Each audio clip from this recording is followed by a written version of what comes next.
I am really excited to interview my guest today. After a lot of technical difficulties, we are connected.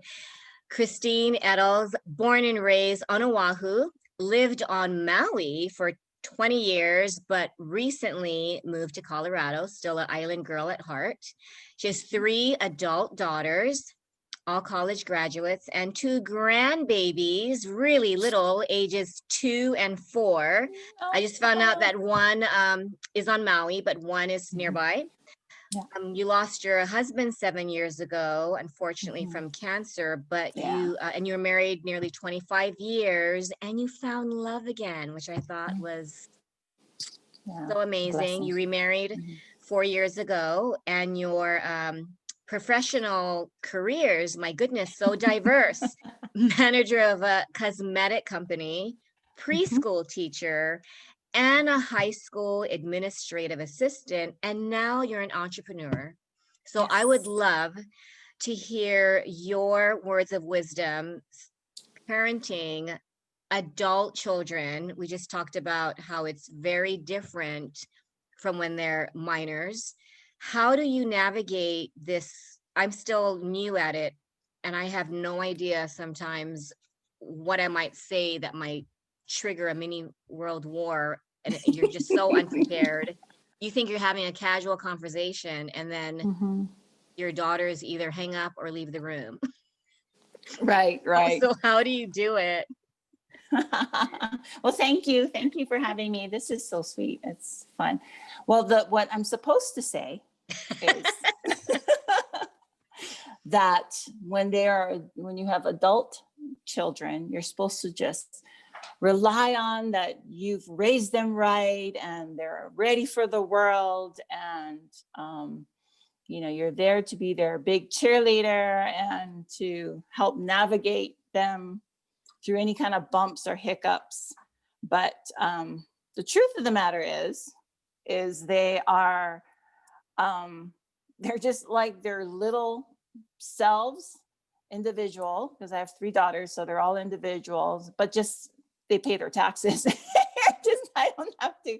They're just a little bit. They're more supposedly supposed to be responsible. You just try your best, and there are times where I don't realize that I hurt their feelings and I make them feel like I'm talking, one is 30, I'm 31. And when I'm talking to her, she feels like I'm talking to a 7-year-old, and I don't mean to be demeaning. And a lot of times it's something that they hold themselves, like they want to talk to me as a friend, but I'm still mom.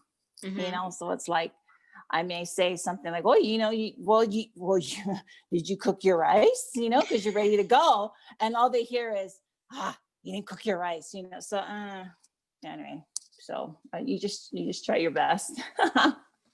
So how do you make amends, or how do you, when sometimes I think, oh no, I've ruined it.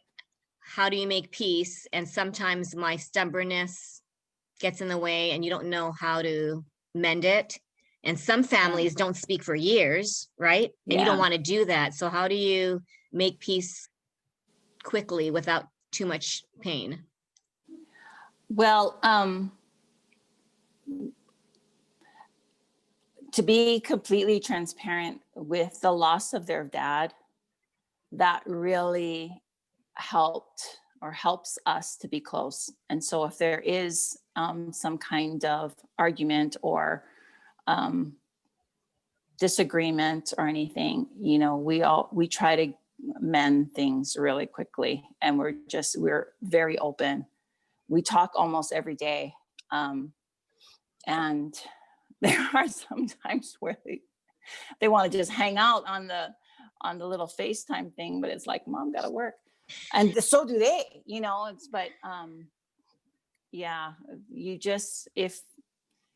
just try to get through it. And what other thing too is, on top of that, we've exposed ourselves to the most vulnerable time in our lives.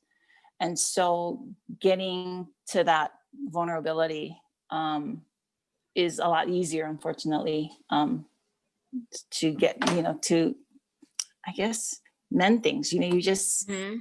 it's like, ah, man, I can tell I upset you. I'm so sorry. You know, and so just because life is too short and we just gotta, you're right. There's people that just, I know a lot of friends that they don't talk for, you know, family members, they don't talk for years. And that's just unfortunate, but. Those words you just said, though, they're so simple, but sometimes difficult to say. Sorry that I upset you, you know, and just, you really want to make amends. And sometimes, I don't know why, I've never seen my parents apologize ever. They were married for nearly 50 years. And so I don't know if parents have a hard time apologizing.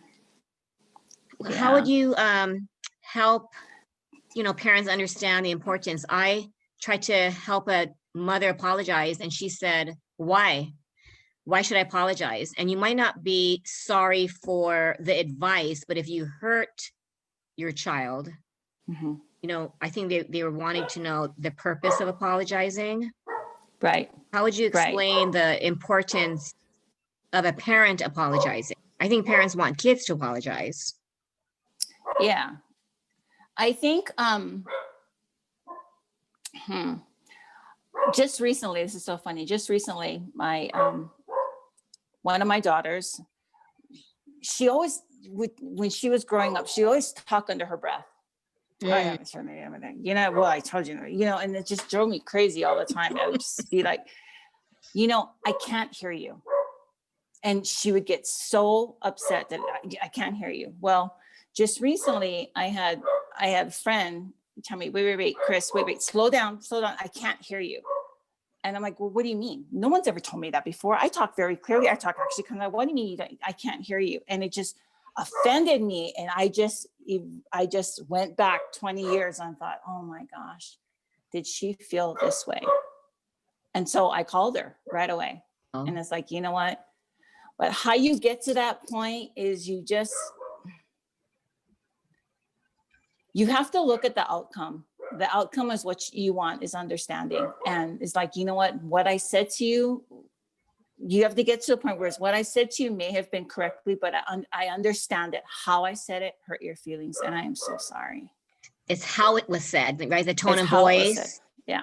The message received. Because I think as moms, we say the message, but maybe we don't realize the tone of voice and how they receive it is very, either we're speaking condescendingly or we just, but you know, when you're in the heat of the moment and you just want to tell them, just pay the parking ticket.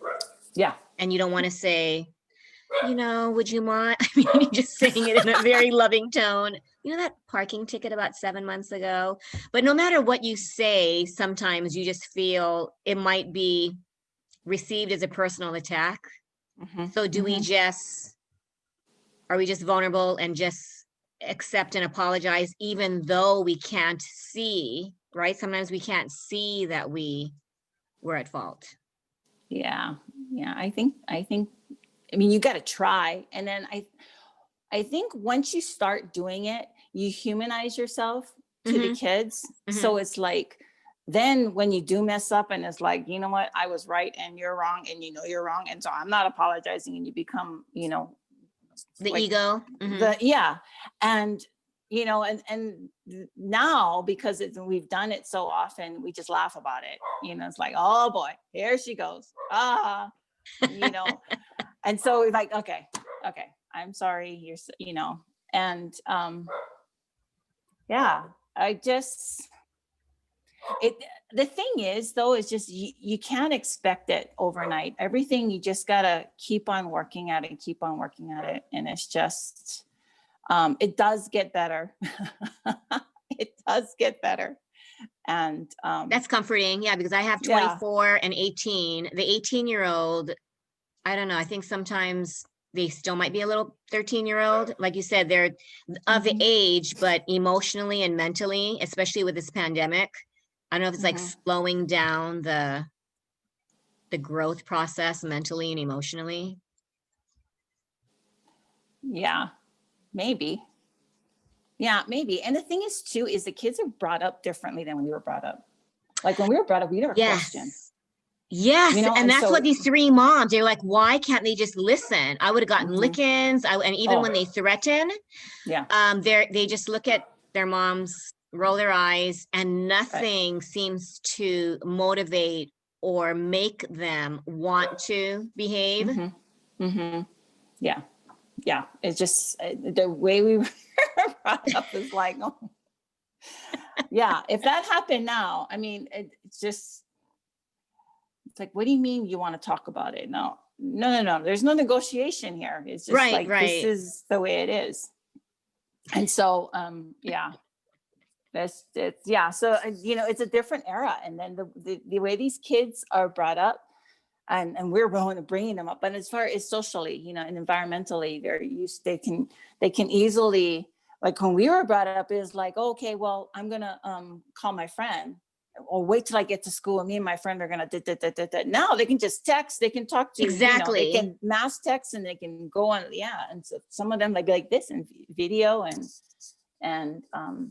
yeah, so they have more accessibility, they expect things faster, they expect, Hmm. and so culturally, gosh, we as parents have to just pivot and be like, yeah, it's not good. Because I remember, like, if I even gave a look, let alone an answer, you gave a look, it's like, oh my goodness, grandma would be coming with her little back scratcher, rice paddle or Flipper, right, whatever, and spatula, anything nearby. she wouldn't even have to use it. All she had to do is, I could just see her Lift grab it. it. And it's like, oh, okay, okay, okay. Sorry. Oh, So, my so how dog do you, wants to talk. the dog, Sorry I about love it. that. That's okay. So how do you think being a grandparent affects your views of parenting? I'm not there yet. So when you see Mhm. your little girl being a parent, and then as a role that you now have as grandma, how does that even? Because I heard that it's much easier and more fun to be a grandma, than a mom. Yeah, it is, because you get to play, and, you know, and being a mom, you know, you're the thing that keeps everything in line. You're the one that, so in a grandma, you don't have to, you don't have to do that. And, so yes, it's much, much easier, and they see you in this light of, and you want to spoil them too. So, um, yeah, and you can just give them back to their parents and be all sugared up and stuff Do like you that. But see yourself in your daughters? The mhm. one that's a Oh mom. yeah, oh yeah. They both, I can see them trying to spin too many things at the same time. And one is, it's funny because one is more loose as far as her schedule. And then there's the other one, which is a good point. It's the other one that it's very strict. It's like, okay, you came home, we're gonna have a snack. After that, we're gonna do this. We're gonna do this and this. And I try to tell her, it's like, you know, not everything. I hear, I'm You reading a can't do parenting the book the now. schedule thing. Yeah, I was like that. I thought, okay, when we go to Disneyland, we're going to do this, and then they either fall asleep right before they blow out their And it's candles, like, or yeah, then your schedules. But I think it's hard. It's easier to think that you have a very organized schedule mhm. until you realize they're in control. And if they fall asleep in the middle of their first birthday celebration, you have no It's like, control. you have no control. And it's funny because the one that has no control, that, well, Huh? not no control, very little control, envies the one that has control, and the one that has control envies the other one. It's like, oh, how can you have him go to, Interesting. how do you have him go to sleep on time? Because this one never goes to sleep on time.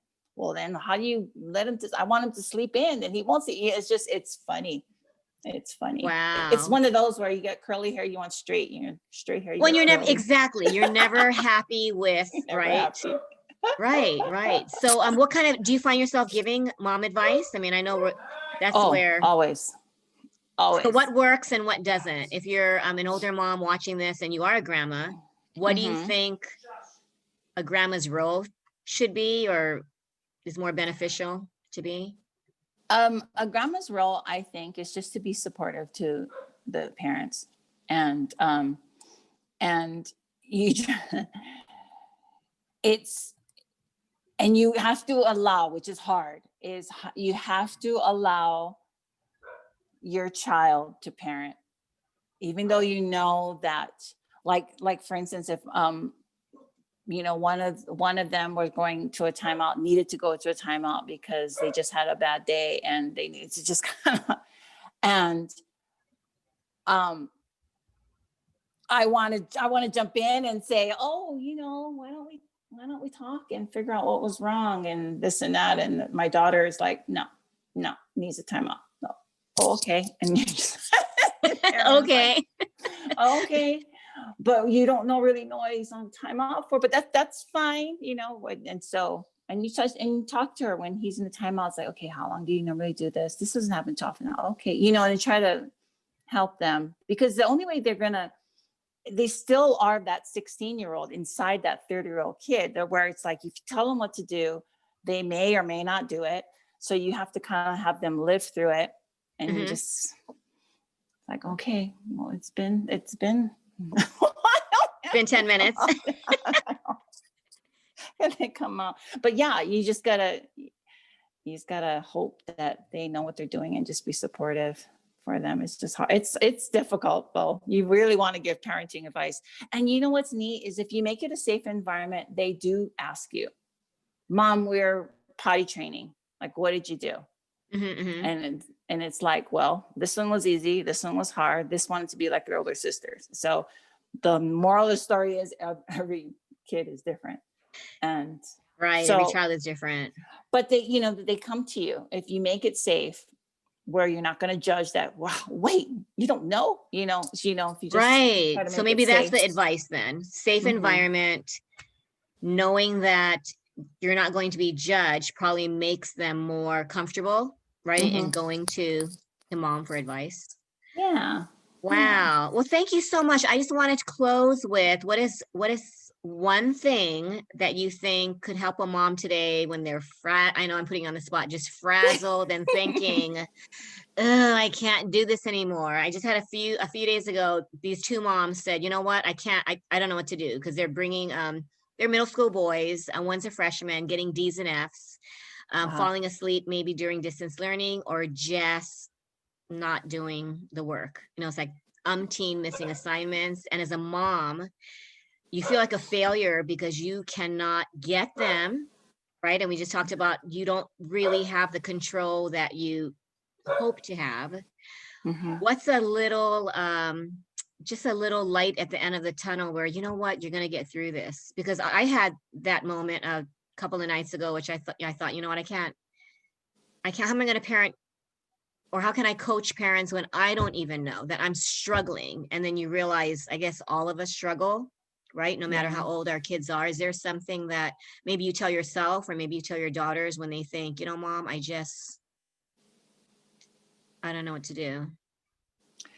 Yeah, I think my biggest advice for moms is just to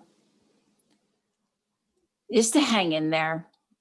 And I know it's easier said than done, but if you need to, my daughters tease me about this, and it's funny because my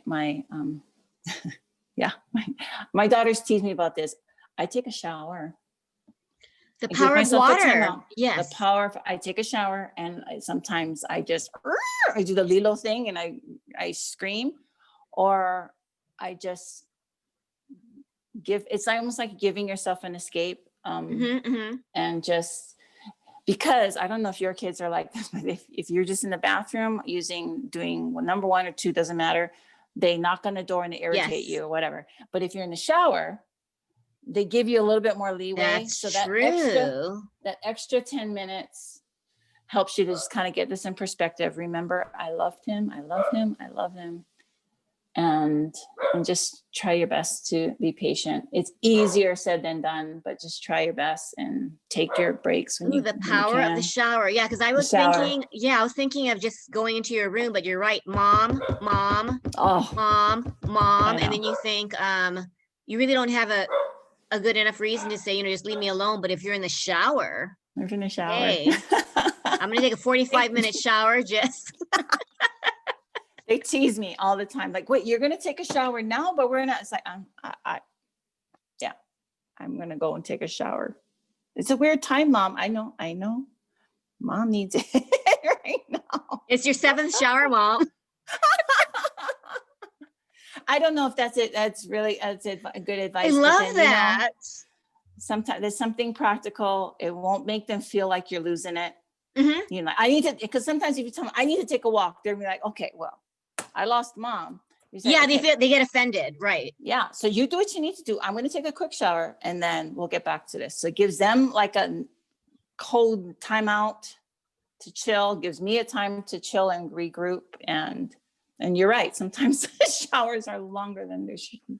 Well, but I don't know. Turning That's that what into I a do. parenting tip. I love that. I thought it was just, do your favorite, I don't know, watch your favorite YouTube video, read. But if you're doing that and you hear, are you done yet? Mom, mom. That's what happened. And I said, I'm not, she was like 16. And I said, I'm not ready. Are you ready now? Mom, are you ready? And I thought, if I was in the shower. Yeah. So eventually she'll come out. Okay. Yeah, eventually. I don't know, it's in 6 hours. She must have cold water by now. I know. And there are times I've told my daughters, like, oh my gosh, where is my daughter? And what did you do? Like, what did you do with her? Because this isn't her right now. I think this is happening with the moms of teenage boys. Yeah. Because I said, look at the cute baby picture. And they say, Yeah, what happened? Yeah. Or when they're sleeping, oh, they're so when they're sleeping at 13, but when they wake up. I know. It's like, Green, you see this guy? He used to love me. He used to love me and hug me all the time. I want him back. I know. Okay, Shucks. so there's hope. There is hope. There is hope, and it's temporary, right? Yes. It is all temporary. It is temporary. It is temporary. Oh, my poor dog. Thanks, Christine. I really appreciate it, and I'll let you know when this is launched. And I know the time zone is crazy. I know you're really busy, so thank you for hanging in there. You're doing a good job. This is such a good service. Oh, thanks. Okay, well, enjoy your day. All right. Bye. Bye.